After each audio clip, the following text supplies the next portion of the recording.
to our outreach, public outreach committee meeting. And first item is to call the meeting to order and a roll call of the members. Dawn, would you be able to do that? Mayor Curtis. Here. Mr. Van Amberg. Mr. Ebinger. Here. Mr. Gust. Here. Ms. Mastel.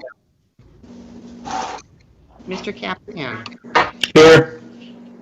Mr. Campbell. Here. Mr. Steen. Here. Mr. Olson. Here. Ms. Carlson. Here. Mr. Strand. The quorum is present. All right, thank you, Dawn. The next item is approval of minutes from the previous meeting. They were presented in our packet. Is there a motion to approve? Dardis moves to approve. Nickel second. Okay, we have a motion and a second. All in favor, say aye. Aye. Aye. Opposed, same sign. Motion carried. Item 3 would be the approval of the agenda. Is there anything that needs to be moved? I Moved move or to added? approve Carlson. Okay, we have a motion to approve. Is there a second? Campbell. Okay, a motion and a second. Let's try Commissioner Sherling's way of doing it. Anyone opposed? Motion carries. Item 4, other business. Communication Director update. Jennifer? Thank you. I'm going to just share my screen, so bear with me 1 second.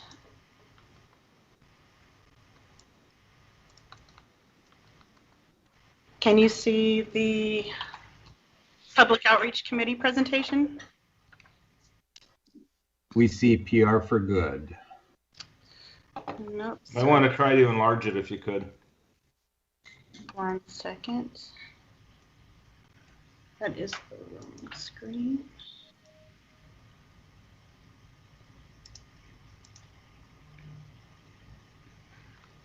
So here we go. Yes. There we go.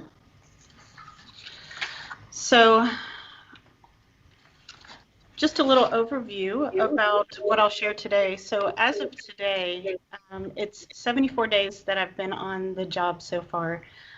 So I usually have a 30, 60, 90-day plan coming into a role that I shared with Joel my first week on board. And we're not quite at that 90-day mark just yet, but we've accomplished quite a bit in this time. So what I'll share today is just an overview that provides a view of the communications landscape, some of the core initiatives that we're working on over the next 6 months, and just highlighting how I'm aligning our brand and messaging and communication channels, and then discuss next steps and review the communications budget for this year. Just so you're aware, some of the key goals that I've focused on in this first 74 days is just listening and analyzing what we're doing well, and what needs to be evolved. Building that foundation to strengthen where we are now and where we're trying to go through this next phase of the project and beyond. And then proactively planning for all of the stakeholders through our messaging and the channels we're communicating through, and the goals that I shared in the communications approach in January. One of the key things that I shared was that just to be interactive, strategic, and proactive about everything that we're doing in communications going forward. So this shares a little bit of the communications view beyond public outreach. I think so far, getting to this point, we've focused on public outreach because that has been the majority of communications that has happened to get the project to this point. But it's actually much more than that. So public outreach would be a part of the external piece that you see that also involves community lands, local business, emergency management systems, and the townships, along with a few other things. Then the internal piece is alignment with all of the internal entities. That would be between the division, the diversion itself, HMG, USACE, Jacobs, AE2S, legal, the P3, all of the major entities. Then we have media for press releases, feature stories, proactive and reactive events, as well as focusing on print, online, and TV. Then we have the bucket for initiatives. These are key, vital activities that need high level of attention and accuracy. So we have our day-to-day things that we usually are working on, but there's often key things that come up with the legislature or the P3 education announcement and transition. So that's being able to focus on those key initiatives in the time that we really need to rally around those things. The functional piece is the team and project management, just having consistency in our templates, our messaging, our brand, any software that we are utilizing for the project to be as functional as possible, and just meetings. And then the leadership piece is the diversion committees and board. That's just making sure that we are approaching that leadership piece as thoughtful as possible to shine the spotlight on what we're accomplishing and how we're all working together to make this project happen.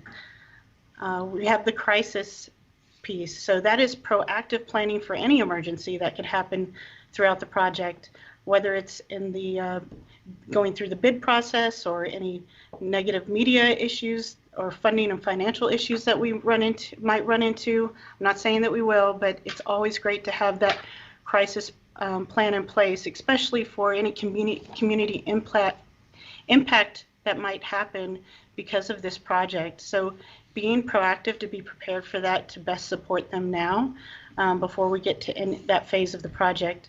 Any safety issues that might arise as well. So just being as conscious and prepared as we can for that now.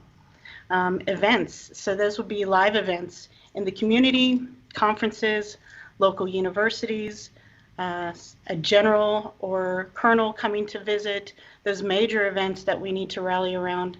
That would be what that piece is. And then the channels, we have website, YouTube, Twitter, Facebook, LinkedIn, podcast, and Wikipedia, and I'll share a little bit about those in a minute, but these are the core areas for the communications that we're functioning at beyond just public outreach. So I wanted to share a little bit about that, and I can stop there for a minute to see if anyone has any questions about these pieces before I go on.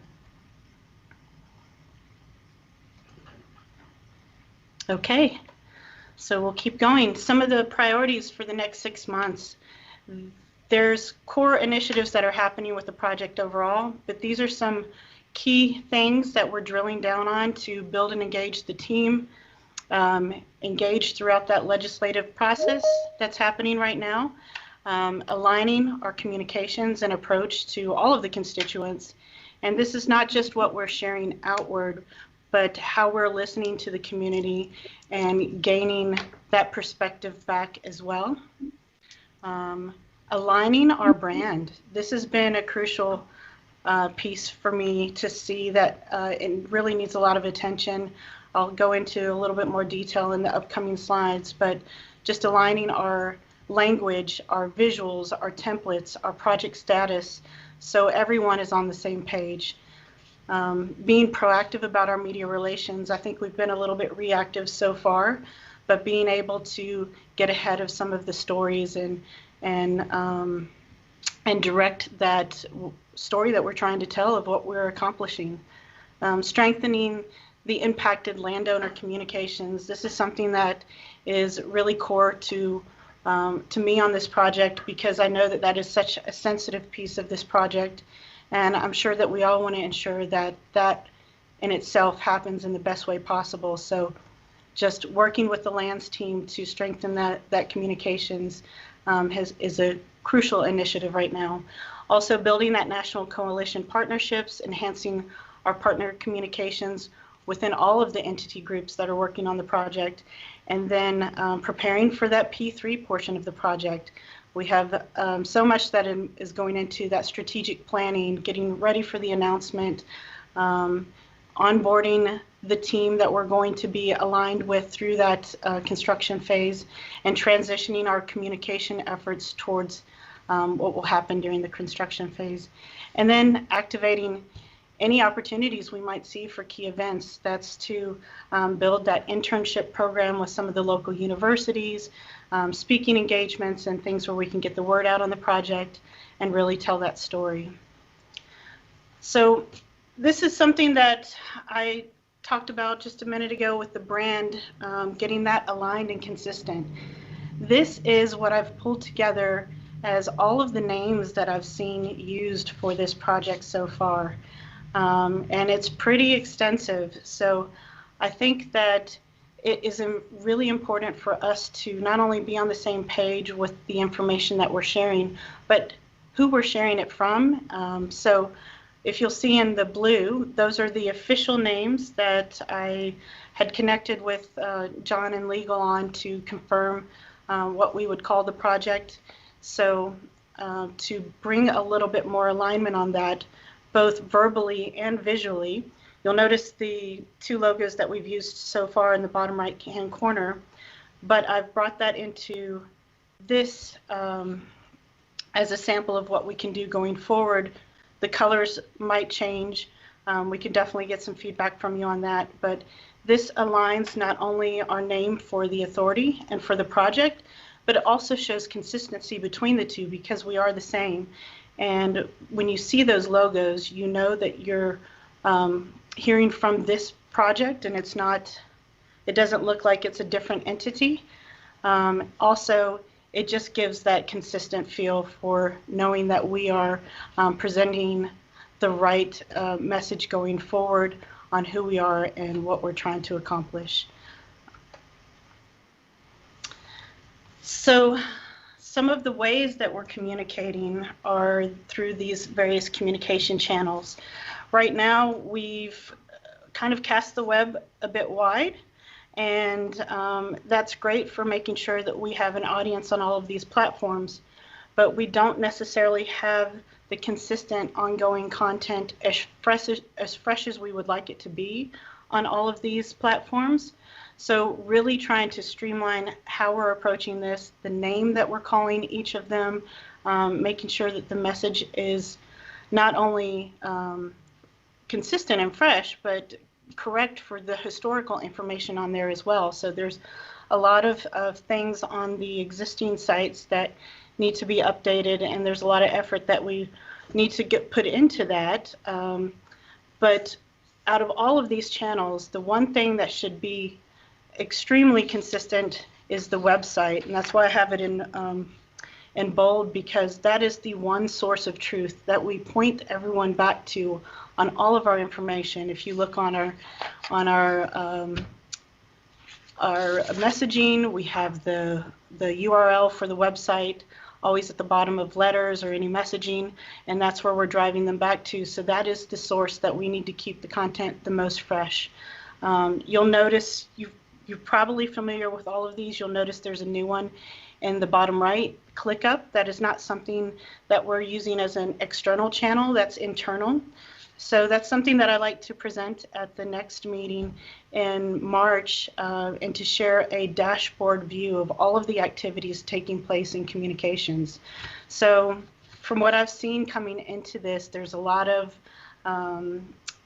things that are being tracked by email or just personal notes where you're tracking what you're doing. And for so many different entities across the board working on such a major mega project, I'm put into place a platform where we can track those activities digitally and roll them up into a really nice dashboard view, so we can share them at these public outreach meetings or any committee or board meeting, so we can consistently see where we are at across the project and make sure that we're all aligned on the activities taking place. And this brings us to the view of the current website. So this is where I was saying this needs to be our crystal clear one source of truth. The website, when you go to it now, you can't really see who we are and what we're about. You don't really get any feel for our story or what we're trying to accomplish. It's mainly a news feed. So one of my goals this year will be to redevelop this site to where it really tells our story in the best way possible. When you go to this site, the home page should be crystal clear, who we are, who's involved, what we're accomplishing, and share some nice videos and pictures that tell that story as well. And so next steps, what we need to be able to accomplish all of that is, this project is moving fast. There's so many things that need to be done, so many different areas of focus for communications, and we need to be able to have a core strategic team in place now to be able to get us past the hurdles that we're going through right now while we're building our local team. So we have a high-level strategic support group called PR for Good. They are working to just actively engage in the project and help through the strategic phase of all of the things that we touched on earlier. Some of that includes the proactive media relations, the project management support, community outreach, definitely a lot of effort towards the P3 strategic planning, also getting the visual and the alignment with the brand, graphic design, website, all of those things starting to roll for us to present us in the best way possible on the web, especially when we're coming up to this P3 bid. So it'll be really crucial for us to have that best presentation as possible through the website, and our other social media channels as well, when we get closer to that, are going to get a lot of attention in the spotlight about what we're doing. So a couple of the key individuals in PR for Good that we've talked about before is Joanne Henry. You could see some of her key points that of her exceptional skills in communications. She is award-winning and is a founder of 3 successful businesses. She has a great reputation in the communications industry. She's also happens to be local, which is wonderful. She's worked on projects here in the Minneapolis and the St. Paul district for the Corps of Engineers. So she's familiar with this work that we're doing and really excited to be a part of this project. Also, Mike Klein, who is working heavily with me on the political side of things and the P3 portion of the project. He has written a book in communications and also very, very acclaimed in the communications industry. You can Google him and find a lot of information about him. He's one of the top 10 communicators in the world. So I feel honored that he's a part of the project, and both of them have been a super value on this so far for the work that we've done initially with them. And then our budget for this year. So this is the original budget on the top line. And that is what we had planned with AE2S for public outreach and legislative tasks. That is credited back, and you'll see the next 3 lines are what we have for the contract that we're presenting. The GA group that was previously approved, who is providing a majority of legislative support. And then for the creative media team, which we're not presenting just yet. I have them interviewed, and we've discussed initial project that we want to work on going forward. We're ready to activate them. We just haven't moved to that phase just yet, but I included it here, what we've estimated so far. And so with all of those 3 new line items deducted from the original scope, we still have a savings of $500,000 for this year, which is pretty impressive. And not only getting high-level strategic individuals to help with communications this year, but just really building that alignment on everything that we're doing, so we have just a clear and consistent message going forward. So I'll stop there. That's a little bit of a recap of what we discussed, and I am open to any feedback or questions you have to dive in a little bit deeper. Kevin has his hand up. Thank you. 900,000 on the previous screen. I'm getting did that why am I getting feedback? Did that include It might help if Bernie mutes himself. So if you're not talking, to just mute yourself. did that include the anything for lands, or was that strictly outreach? That's for just public outreach and legislative tasks, not for lands. Thank you. And actually, we'll be tackling a little bit of lands in that new budget where we still have a cost savings. And one more thing, did the woman that you mentioned was local? Are you considering Minneapolis local? Yes.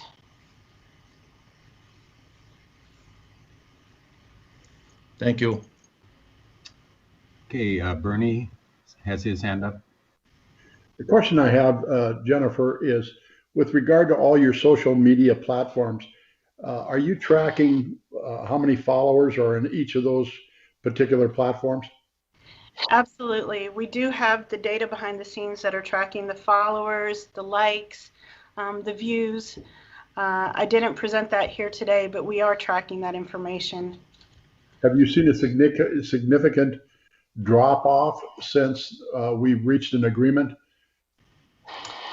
You know, it's been fairly consistent, and actually we've had a few new followers. So it's stayed fairly consistent. I think there's been some really good public relations happening lately where the articles have helped keep the viewership up.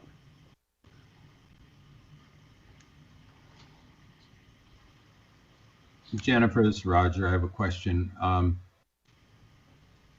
You know, just to compare apples to apples here, do you foresee any other hires in your proposed budget for the outreach?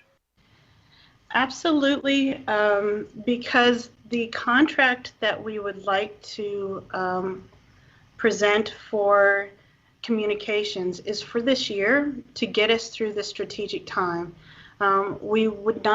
It would not be ideal to continue to have consultants doing work for the full length of the project. I still would like to make sure that we have the right individuals working on the project, but also at a cost savings as well. Okay, Mayor Carlson. Thank you, Roger. Jennifer, I was just curious, you kind of did answer this question that you'll reevaluate in a year, but do you anticipate that in a year that the contract will likely be less due to the fact, you know, hopefully we should have the P3 up and running and kind of those loopholes will have been closed, and so it's going to be more into a kind of a maintenance, updating the public? That's a really great question. In a way, I would like to say yes, but also we're going to be heavy in that construction phase as well. So there'll be road closures, there'll be detours, there'll be things that are happening where we will need to have some ongoing communications. And until we can align with that P3 vendor coming on board and ensure that we have the right partnership with them to have a good plan in place when that is happening, then I think it will start to decrease a bit because we'll be able to be aligned on that. But until then, I think that we'll still have some consistent needs because there's so many things happening through that construction phase that will need attention, just in a different way. And would you anticipate in about a year when we are in that construction phase that we might have more individuals that are more boots on the ground here doing some of that communication, going out, taking the pictures, helping with that type of communication so people can see visually what's happening, what's going on, and that kind of thing? Absolutely. And part of this budget here, that creative media team, they're all boots on the ground here. So they're already ready to go. They're all local in this Fargo area. So we have them where they can continue from a local perspective on the project going forward. But yes, absolutely. We need the individuals here to be able to tell that story. Okay. All right. Yeah. Thank you very much. You're welcome.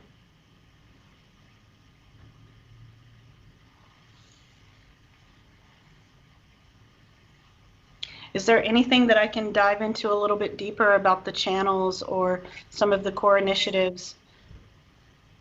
Or just Roger. overall view? Kevin has his hand up. Yeah, Kevin? thank you.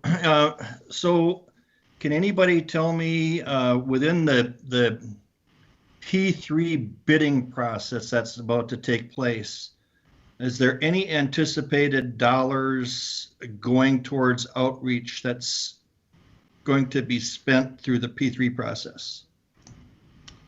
For communications? Yes, communications and outreach. So Jennifer, that I can help answer Okay. that question. Great question, Commissioner Campbell. We are requiring the developer to implement a communications team on their side. We have developed communication requirements that they do need to meet. They are required to create a communications plan that fits with the Diversion Authority's communications plan. So the developer is being required to address their own communications. So if they're going to close down a road, they would have to provide that notification. We are going to start to monitor the compliance of meeting those requirements and working with the development team to ensure that they are meeting all the objectives that we've laid out into the RFP. So we are certainly transitioning some level of communications responsibilities over to the P3 developer. But our communications team will still be involved in coordination between the P3 communications team, the Corps communications team, our own communications team, as well as all of those other unique buckets that Jennifer laid out in the presentation. So I hope that answers your question. It does. It sounds like we're going to have a massive communication team. Well, for example, that's true, Commissioner Campbell. And, when we start talking about the jobs and the activities and everything that's going to be going on during construction, and we know we're going to be faced with, 7,000 FTEs created as a result of the implementation of this project. You equate those 7,000 employees to, say, a 7,000 person corporation. And you can certainly maybe comprehend why there is a need for communications on each front. But we certainly will always need to have some level of communications. It'll change as we bring the P3 on, certainly. And that's one of the reasons we're kind of in this transition phase right now, as Jennifer has explained below. Once the P3 developer is on board, we approve their communications plan. We're going to have a clearer picture of the needs of the Diversion Authority, but they're going to continue to change over the course of this next year, and that's why we're looking at utilizing consultants for an interim period here until it's clear and we can provide that justification to the board of more permanent internal staff. Okay, Commissioner Strand, I think you had your hand up at one time. I do, Mr. Chair, and thank you. My apologies for joining the meeting a little bit late, but it was an important discussion to get in on. My question to Jennifer and to the staff is this: as you create these new positions, graphic artists, photographers, designers, and communicator type people, what I'd like to hear, and maybe you've touched on this before I got to the meeting, was how you fill those positions, how you put the word out, how you advertise and market them, how you make sure that there's a level playing field of opportunity for local people to have a chance to get at them. I think, I'm not saying we're not doing that, but I want to be reassured that is what we're doing, so that everybody, outsiders don't see us handing a position to a friend or doing favors, just so we do it publicly and transparently. And I'm guessing so, but if you could clarify that, please. Absolutely. So the same as how I found my role here, advertising through the local resources like LinkedIn and working with Cass County on that. But it would not be something that's word of mouth. It would be through the official communication channels for job advertisements here in the local community. So that is the goal, because we're not relocating individuals for this project. If someone would like to move here like myself, that's one thing, but we do need that local approach here and feet on the ground pretty quick, because there is so many things moving at such a rapid pace. Does that answer your question? It does, thank you. Okay.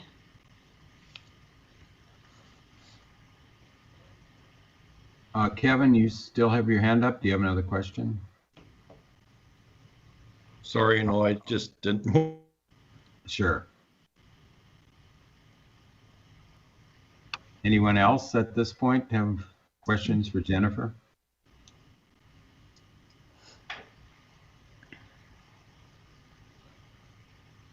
Hearing none. Jennifer, do you want to continue? So that actually is the end of the presentation. We can just recap what you saw today is just that communications view, the core initiatives, the channels, the next steps, the budget for 2021. Basically, we're looking to just have the strategic team to help us through this phase that we're in right now, focusing then on getting the team boots on the ground here and adapting to that, and then continue to go as we get the P3 vendor on board and partnering with them going forward. Joel, if you have anything else you'd like to share. Well, I'll just add, I think Jennifer and I have been working on this for quite some time, a number of months since she's come on board. I feel it's an appropriate amount of implementation for communications. I think communications is a hard thing to quantify and to quantify value associated with. But I see it from my perspective, and looking back, we can always say, well, should we have communicated differently, on certain topics or certain issues? And, there's all sorts of different what ifs that we could say as far as moving this project forward in the past. And, but I would like to note, when we started out on this path, we thought the project was going to be constructed in 2019 and construction was going to be finished. Now we're just starting construction in 2021, 2022. So there was some obvious significant delays, and we don't need to go back and talk about all of those. I think most of the board understands that. But it always begs the question that if we had a different approach, if there was, a strategic path put forward on some of those items, could things have been different, and could we have expedited the implementation of the project? So I look at communications from, it's a necessity. We need to communicate with our project partners, our member entities. There's so many people involved in this project. For instance, there's 40 municipal political subdivisions that are affected by this project. Keeping all those people apprised of what's going on, and as we transition and change, that's always a difficult thing. I really view this communications approach as somewhat of a risk mitigation approach, and ensuring that we are providing accurate and consistent communications appropriately, but it's not over the top. And with that, I'm certainly available for any additional questions as well. But I think Jennifer and I have really taken a overall look. I've appreciated her fresh set of eyes on some of these things. And I think we've hit the heart of where we need to go with our communications program at the FMDA.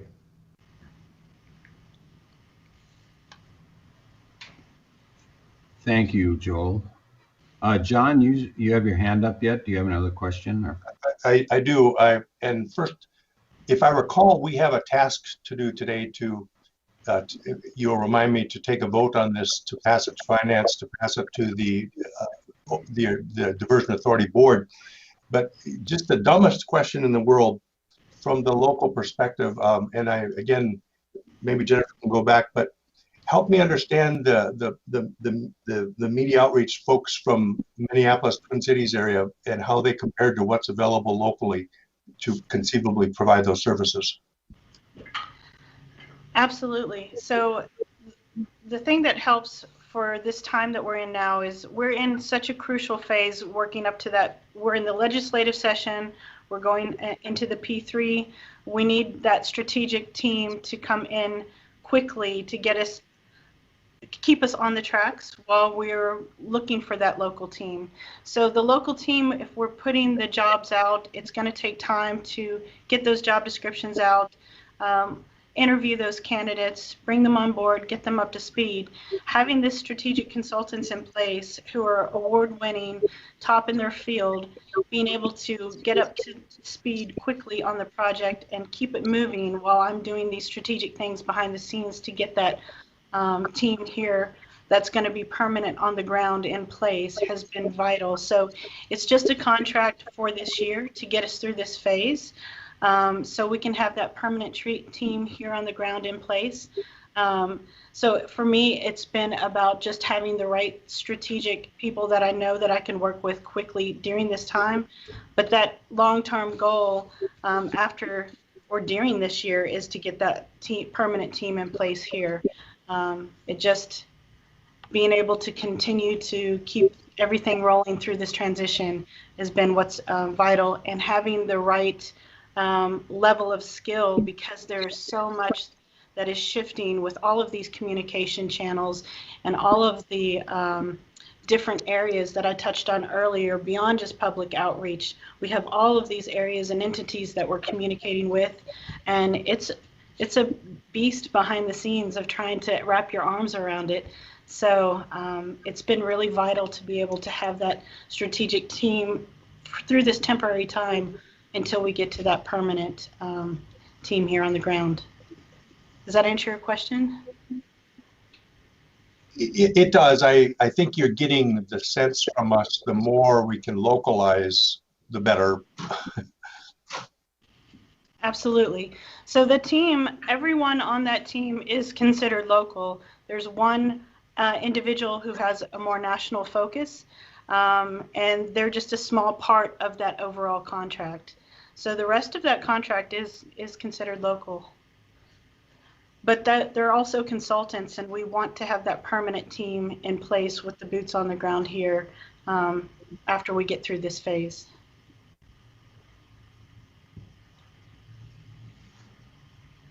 Joel, do you have anything that you need to add to that? No, I don't think so. You're right, Commissioner Strand.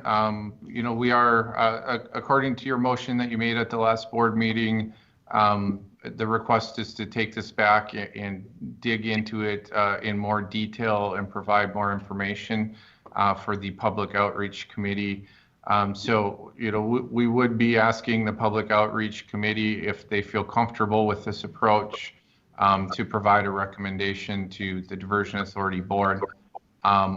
Depending whatever the outcome of that recommendation would be, I will report that out at the Finance Committee next. And we do have the PR for Good contract for consideration with Finance.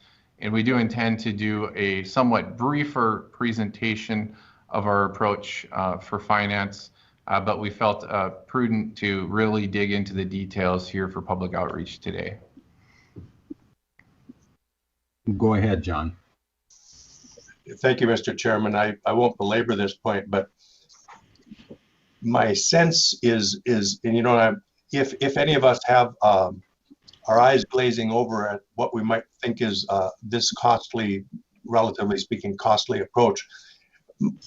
My eyes really glazed over and opened wide when I saw what our current path is for expenditures for media management and outreach.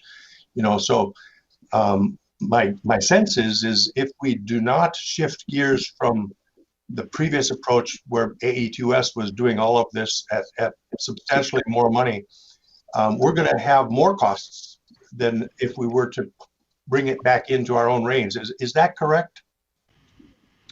Well, that's a good observation, Commissioner Strand. And our approach here is to set up a time and materials a maximum not to exceed hourly contracts. And so with the arrangement that we had with AE2S, there were actually dedicated consultants that were working on a full-time basis on our communications program. Right now, the only dedicated full-time paid person on our communications program is going to be Jennifer Darling. She would be supported as needed on kind of a menu of options per se type of a contract, where when things come up, we can engage PR for good and pull them in. But then once they're done with the task, they walk back and step back and are no longer billing from the project. So it's going to give us greater flexibility and the ability to monitor on a monthly basis, against what our overall budget is. But we set up these budgets based off of estimating potential needs for this year. And as you know, communications, needs can change very rapidly. So we're proposing a budget, and we will monitor that budget, and it will be part of the report out to Finance Committee once we kind of bring forward our dashboard budget overview monitoring approach, hopefully at the next finance meeting, not today, but next month's finance meeting. So I think this approach gives us the ability to keep closer tabs on the money we're spending on communications, and also report that out and track that better for the Finance Committee and the board. Especially through that platform that I've launched, where we're tracking those activities as well, and we'll be able to report back through the dashboard from that. We can really keep a view on what we're doing through that. Commissioner Campbell. Thank you. So for these consultants, did you go through some sort of a quote system or an RFQ or something like that? And how did that process work? It kind of goes to Commissioner Strand's question regarding local opportunities to maybe we could add some other local people that could have also come in at a similar savings to the project. I'm just curious how you arrived at that. Thanks, Commissioner Campbell. That's a great question. We did reach out in a search to look for consultants that would fit the role of offerings for the Diversion Authority in this interim time period. We are considering local in our diversion. The Diversion Authority is considering local any firms or corporations within 400 miles of the Fargo-Moorhead community located in the states of Minnesota and North Dakota. So we are referring to this firm is a local firm and meets the objectives that we've laid out in our RFP for additional workforce development requirements. So this process was, we did a search. We found this PR for good. Jennifer had some level of knowledge of these individuals within the communications industry. As you may have seen in their resume, they are, all three of these folks are part of the International Communications Association. And so there was knowledge of these individuals within that organization. We did engage them for a small amount of work in preparation for and in giving the testimony with the North Dakota legislature for the bonding bill and for the diversion authority needs. We believe they put forth an exceptional work product and worked with us to develop that testimony.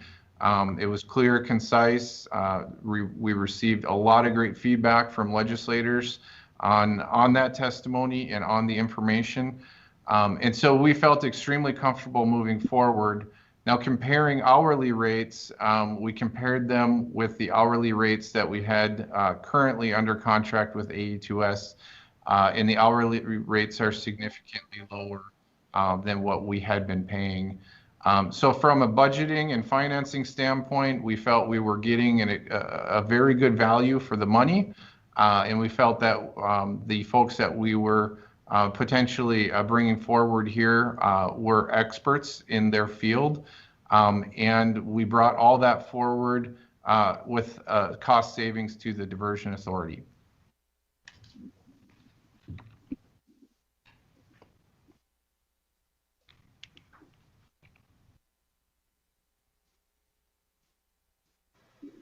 Mayor Dardis.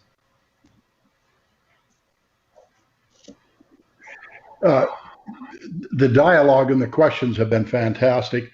And as I've continued to try and educate myself with some of the understanding, mutual memorandums of understanding and the likes that we've had, you folks have had in place for years, you're asking some of the very same questions that I probably am driving Joel crazy with, soon to drive Kent Costin crazy with, in the sense of the local and how we've reached some of those agreements. So when I see the invoices and bills coming through, I've asked that question as to whether or not there was an RFP when the Vogel firm was chosen to assist and represent the authority, and there was not. I asked the same question with regard to the AE2S contract. And again, both of those entities have served us extremely well, but that has not been a policy that we have RFPs if because of experience and knowledge of these entities, that there have not been RFPs. And so, and I have continued to pursue and encourage the leadership, Mr. Paulson, that we need to have some more memorandums of understanding so we understand the billing. The city of Fargo, for example, and what they do with us from a financial end, and Mr. Montpleasure with the county, they do a fantastic job, but it has not been the policy that we have memorandums of understandings, whether it's billing rates or percentages or anything like that. So, the presentation that we're experiencing today has really followed a pattern of the diversion authority's decision-making process on some of the contractors that they've chosen. And that's not a criticism whatsoever. But as I try and track the billings and expenses that the diversion authority is incurring, I'm questioning why we're at this rate, or why we pay this percentage of what the dollar volumes are. So I want to be as respectful, because I think Commissioner Strand and Commissioner Olson, your questions are spot on, but there has been a pattern that as we've come through this entire process, that there haven't been a lot of formal RFPs, and so that being said, I think we need to change that policy. And that's one of the things that I've been talking to Mr. Paulson about, and I've been to visit with Mr. Costin about, and the like. So I'm just trying to make a point that this is all good dialogue. God knows that I'm a local guy, that I want as many local contractors as we can possibly use. But if you recall, to our Minnesota neighbors, when Governor Walz stepped up, and the Minnesota legislature, that was one of the letters or communications that we got from Governor Walz is that Minneapolis contractors at that 400 miles is part of the established local team members. So, and that's, again, from the research that I've been doing, that's what I've been finding out. So just wanted to remind everybody to that effect. Thank you. Great comments, Mayor. Is there any other discussion? Commissioner Olson, if I may. Yes, go ahead, Joel. Thank you, Mayor Dardis, for those comments. You're certainly, not causing me any concern, and those are great questions and certainly things that we need to continue to discuss.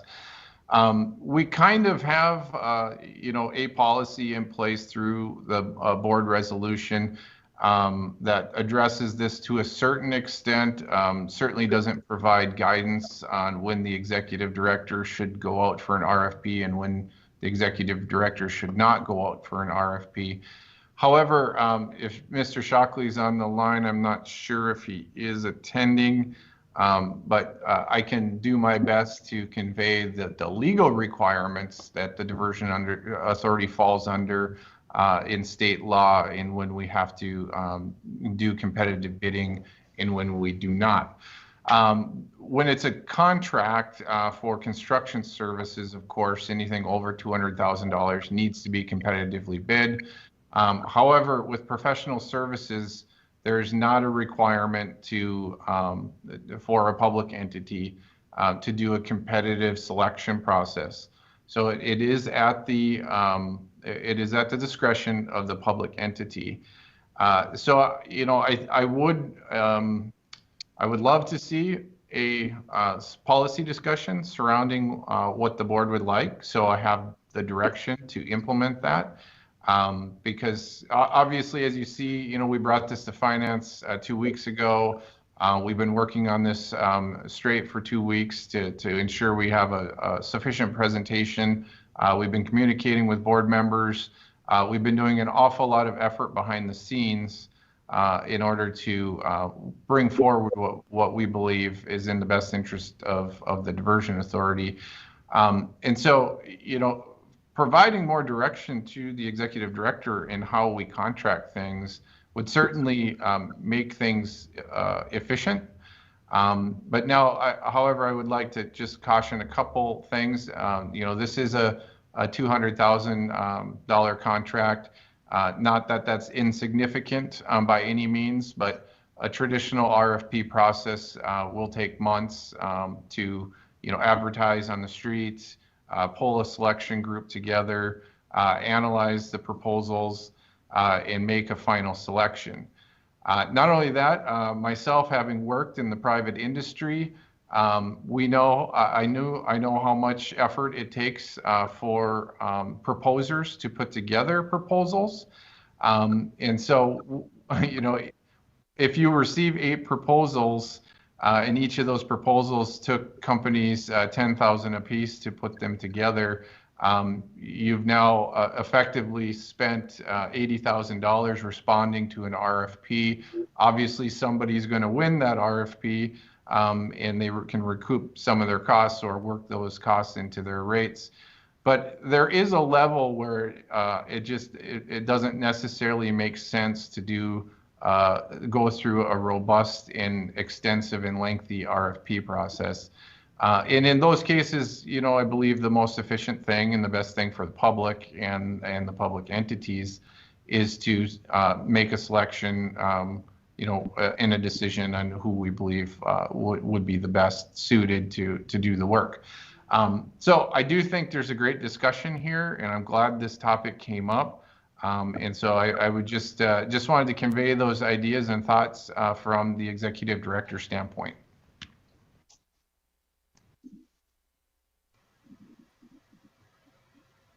Thank you, Joel, for that insight.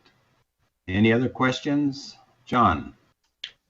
Thank you. And again, this is a really good discussion. I think the discussion actually is way bigger than this topic.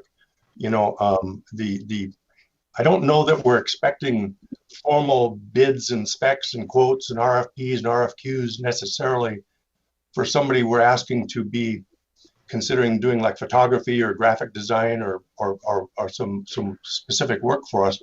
I think the bottom line message we're giving is just so we're all able to explain later on that there's no favoritism, that there was a level playing field, there was access to people in the public, so that if we're advertising it or putting it out to job service or to local entities that deal with position filling and recruiting and so on and hiring, that's, I think, the message we're giving today is that there's nobody handing somebody a job out of public view. I'll say one last thing about this RFP bidding specs quotes approach. I remember a circumstance came through the city a few years back where it was a PPP partnership and the bidder was kind of coordinated by the private entity. So they sometimes have different rules for bids and for awarding bids and for criteria for awarding bids. And I want us to keep our eyes on that when we get down that road to that point, so that's because all of us sitting here representing local governments have our perspectives of honoring local laws and policies, but we also, and then some of them are different.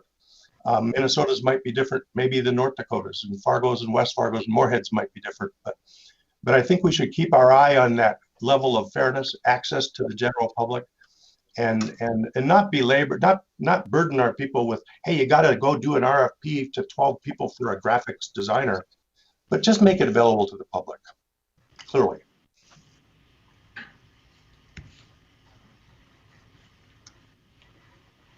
Thanks, Commissioner Strand. If I could just make a comment, I think Jennifer has done an excellent presentation here and really laid out what her needs are and what her goals are for this next year and setting up our outreach and communication plan. And I really feel that we need to support her requests as a outreach committee, and I think that the commitment to hire local, certainly Jennifer and I talked about that, and certainly as the need is right now for this company to help us out, certainly going forward after this contract is fulfilled, that certainly we should be looking, should I say more locally, through the